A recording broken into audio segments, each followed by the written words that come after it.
piso. Tapyas po sa presyo po ng sardinas ipinatupad po ng DTI. Para sa detalye kasama natin Idol Neil Muyano. 104.7 IFM Report. Epektibo ngayong Hulyo ang 1 pisong tapyas presyo sa produktong dilatang sardinas ayon sa Department of Trade and Industry. Ayon sa DTI, tugon ito ng mga manufacturer sa panawagan ng Presidente na makipagtulungan sa gobyerno upang mapagaan ang pasanin ng mga consumer sa gitna ng mataas na gastusin sa pang-araw-araw.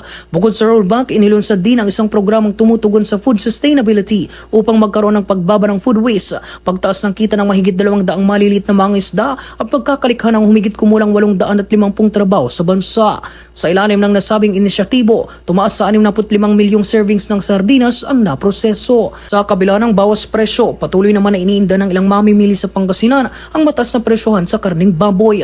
Sa lungsod ng Dagupan, umabot na sa 420 pesos kada kilo ang presyo nito. Ayon sa ilang mamimili, ramdam na ramdam nila ang bigat ng patuloy na pagtaas ng mga pangunahing bilihin na lalo pang magpapahirap sa araw-araw nilang gastusin. Kasama mo mula rito sa IFM News Dagupan, ito si Idol Neil Muyano, Tadak IFM. IFM News. IFM News. IFM News.